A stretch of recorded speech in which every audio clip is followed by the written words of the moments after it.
हिंदुओं को का कोई जुलूस हो, अगर मुस्लिम इलाकों से, जो इलाकों शब्द है वो कहां से आया वो भी मैं आपको बताऊंगा, मुस्लिम इलाकों से होकर अगर वो गुजरती हैं तो उस पर पत्थरबाजी लगातार की जाती है। पिछले 2 साल में आप बंगाल में उठाकर देख लीजिए या फिर बिहार में उठाकर देख लीजिए, कई राज्यों की शोभा यात्राओं को, जुलूस को उठाकर देख लीजिए, हिंदुओं के जितने भी त्योहार होंगे उस पर आपको पत्थरबाजी देखने को मिलेगी। लेकिन वो रही जुलूस की बात। लेकिन अब हिंदुओं के मंदिरों पर भी हमले होने लगे हैं, पत्थरबाजी होने लगे हैं। खबर है दिल्ली के जहांगीरपुरी से, जहां 2020 में जो जहांगीरपुरी सुलगा था, किस तरीके से वहां कट्टे, बम, गोला बारूद सब कुछ का इस्तेमाल कर दंगे भड़काए गए थे, हिंदुओं को किस तरीके से मारा गया था, उसी जहांगीरपुरी से अब एक बार फिर से खबर निकलकर सामने आई है कि एक मंदिर पर मुस्लिमों ने बाहर से हमला किया है और लोग सोशल मीडिया पर लिख रहे हैं कि हिंदुओं सोते रहो, अब जागने की जरूरत भी नहीं है। दिल्ली से ही इस खबर पर मेरे साथ जुड़े हैं हाईकोर्ट के वकील योगेश अग्रवाल जी। बहुत बहुत स्वागत सर आपका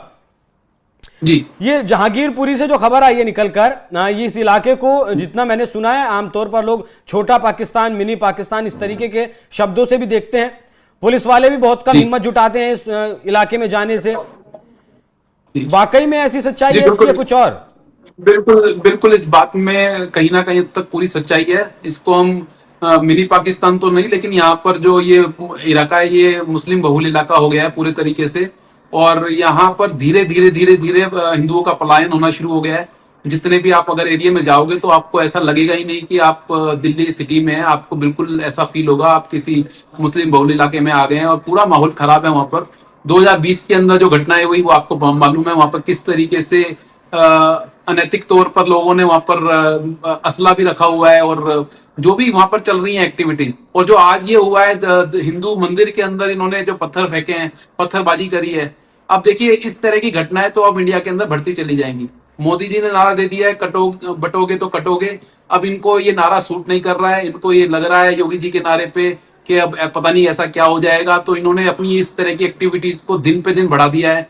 कल कनाडा से खबर आती है कि हिंदुओं के मंदिर के ऊपर पत्थर फेंके जाते हैं। आज हिंदुस्तान की राजधानी के अंदर, दिल्ली के अंदर खबर आती है। मैं समझना चाहता हूं कि अगर आप चुनाव के दौरान वोट जिहाद जैसा शब्द दे सकते हैं मंच से खुलेआम, तो हम अफगानिस्तान से हिंदू खत्म हुए, पाकिस्तान से हिंदू खत्म होने के लगभग कगार पर हैं, 1% हिंदू बचे हैं। बांग्लादेश में लगभग 22% से 9% पर हिंदू आ गए। बंगाल में क्या हाल है, असम में क्या हाल है? अगर ऐसे में एक राजनेता कहता है कि अगर आप बटोगे तो कटोगे, जो कि हो रहा है, उस पर इतनी आपत्ति क्यों?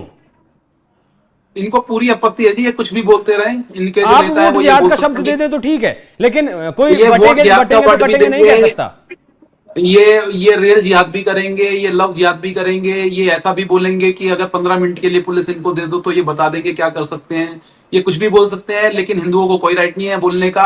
अगर कटोगे बटोगे बोलता है, बटोगे कटोगे बोलेंगे तो इनको तकलीफ होगी। कल कनाडा के अंदर भी ये नारा लगाया गया, वहां पे भी हिंदुओं के मंदिरों पे पथराव हुए। अब अगर बहराइच के दुर्गा पूजा के लिए प्रोसेशन निकलता है तो ये इनके नेता ये बोलते हैं कि मुस्लिम बहुल इलाकों से अगर प्रोसेशन निकालना है तो से परमिशन लो या फिर किसी और एरिया में जाकर के प्रोसेशन निकालो। हिंदुस्तान में रह करके हिंदुओं को अपने ही प्रोसेशन निकालने के लिए पहले मुस्लिम नेताओं से जाकर के परमिशन लेनी होगी। वक्फ बोर्ड ये बोलते हैं कि हमारी जमीन है, संसद की जमीन भी हमारी है। ये थोड़े दिन बाद एयरपोर्ट की को भी अपनी जमीन बोलेंगे। ये धीरे धीरे जो चल रहा है ना सर इस देश के अंदर, ये धीरे धीरे नहीं, कल तो ये भी कहने लगे कि अकबर और बाबर इधर से गुजर के गए, पूरा देश जो है हिंदुस्तान ये सब वक्त का ये। लेकिन ये चलेगा तो नहीं ना वकील साहब? बिल्कुल नहीं चलेगा। हमारा देश श्री राम का देश है, श्री कृष्ण का देश है, और हमारा इतिहास कोई 5000 साल का नहीं है, इससे भी बहुत पुराना हमारा इतिहास है। और ये जितनी भी जमीन है हिंदुस्तान की, हिंदुओं की जमीन है और इसके ऊपर हिंदुओं का पूरा राइट है। इनको रहना है तो रहे, किसने मना करा है? अगर आप ये रहने वाली बात नहीं, मैं दिल्ली पर ही फोकस करना चाहूंगा। अभी रानी लक्ष्मीबाई की मूर्ति लगने की खबर भी दिल्ली से आई थी, एक सरकारी जमीन पर, वहां भी नहीं लगने दिया गया, वहां भी विरोध किया गया।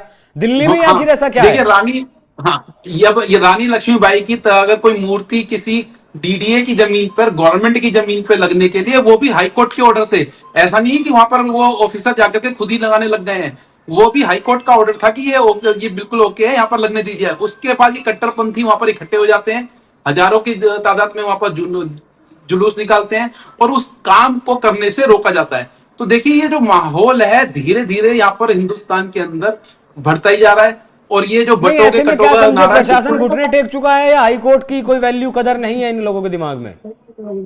प्रशासन तो पूरे तरीके से घुटने टेक चुका है, क्योंकि प्रशासन अल्टीमेटली कहीं ना कहीं पार्टीज के नीचे चलता है, और जहां जहां इस तरह की सरकार है जो इनको सपोर्ट करती है, वहां इनके सिर ऊपर उड़ जाते हैं और ये कुछ भी करने के लिए तैयार रहते हैं। अभी पीछे मेरे को एक न्यूज पता लगी है जहां पर सरकारी जमीन के ऊपर टॉयलेट्स को तोड़ करके पूरी बिल्डिंग बना दी गई है और उस बिल्डिंग के अंदर लोगों को भेज दिया गया है। ये भी कट्टरपंथियों का काम है। अब इसके ऊपर कोई आज तक एक्शन नहीं हुआ। तो इस तरह की एक्टिविटीज दिन पे दिन बढ़ती जा रही है और ये रुकने वाला नहीं है। अभी भी अगर हिंदू नहीं जागेंगे, तो किसी ने बोला है ना सोते रहो, ये सोते रहो का वर्ड बिल्कुल ठीक है हमारे लिए। हम सोए हुए हैं और अगर आज भी नहीं जागेंगे तो फ्यूचर बहुत ही खतरनाक होने वाला है। इस तरह की एक्टिविटीज दिन पे दिन बढ़ेगी। आज ये मंदिरों पे पत्थर फेंक रहे हैं, कल ये हमारे घरों पे पत्थर फेंकेंगे, परसों ये हमारे को रोड पे से निकलने के लिए भी ऑब्जेक्ट करेंगे। हमें घर से बाहर निकलने के लिए भी सुरक्षा चाहिएगी। किस किस चीज के लिए सुरक्षा लेंगे? क्या मंदिरों के बाहर भी हम पुलिस लगा दें? क्या अपने घरों के बाहर भी पुलिस खड़ी कर दे? किस चीज के लिए सुरक्षा मांग रहे हैं हम? ये हमारा राइट है, हिंदुस्तान है। अगर हम अपने अपने देश के अंदर ही सुरक्षित नहीं है तो कहां सुरक्षा महसूस करेंगे? और क्या चल रहा है ये हमारे देश के अंदर? मुझे तो लगता है वकील साहब, इससे अच्छा तो बांग्लादेश के हिंदू हैं। अभी 4 दिन पहले उन्होंने 30-40 हजार हिंदू सड़क पर इकट्ठा हुए, वहां अपना झंडा लगाया। हालांकि 2 लोगों को गिरफ्तार किया गया, राजद्रोह का केस लगाया गया, लेकिन वो लोग अब झुकने के लिए तैयार नहीं है। अब वो समझ गए कि अगर हम बटे तो कटेंगे, लेकिन यहाँ के लोग नहीं समझ मुझे ये रहे। नहीं समझ में आता, अगर इस तरह की कंट्रीज के अंदर हिंदुओं के ऊपर राजद्रोह का केस लग सकता है, तो हमारे देश के अंदर ऐसी एक्टिविटीज के ऊपर क्यों राजद्रोह का केस नहीं लगता है? क्यों यहाँ पर फिर प्रशासन पीछे हट जाता है? नहीं, हमने तो क्यों हमारी राजद्रोह खत्म ही कर दिया ना सर। राजद्रोह खत्म कर दिया, उसके लिए प्रॉपर सेक्शन तो ले आए हैं ना भारतीय न्याय संहिता के अंदर। अब तो प्रॉपर सेक्शंस आ गए हैं। अब तो यहाँ पर पुलिस वालों को कोई स्पेशल परमिशन लेने की भी जरूरत नहीं है। अगर कोई ऐसी एक्टिविटी दिखती है तो वहां पर प्रॉपर सेक्शंस के अंदर जाकर के एफआईआर दर्ज कर सकते हैं। ऐसे लोगों को आइडेंटिफाई करा जा सकता है। दिल्ली गवर्नमेंट तो एक दावा करती है कि हर गली के अंदर हमारे सीसीटीवी कैमरे हैं, तो कहाँ है वो सीसीटीवी कैमरे? क्यों नहीं आइडेंटिफाई होते ऐसे लोग जो पत्थर फेंक रहे हैं मंदिर पे? क्यों ऐसे लोगों को आइडेंटिफाई करके उनके खिलाफ एफआईआर नहीं हो रही है? क्यों आज भी हमारे देश के अंदर हिंदुओं को बार बार अपने वर्चस्व के बारे में बात करनी पड़ रही है? क्यों हम बटोगे कटोगे की बात कर रहे हैं? ऐसी बातें इसीलिए हो रही हैं कि क्योंकि इनकी हिम्मत बढ़ती जा रही है दिन पे दिन। और कहीं ना कहीं अब ये जो योगी जी का हमारा नारा है बटोगे तो कटोगे, ये काम करेगा और धीरे धीरे हिंदू जागेंगे। और आने वाले समय में बढ़ाई, अफगानिस्तान दे दिया, पाकिस्तान दे दिया, बांग्लादेश दे दिया, अब भी हम सोच रहे हैं कि क्या ही दिक्कत है। बहुत खालिस्तान की भी डिमांड हो रही है और कुछ लोग खालिस्तान की डिमांड हो रही है और कुछ सेकुलर बंदे ये भी बोलेंगे खालिस्तान दे दो, झगड़े में जाने की जरूरत नहीं है।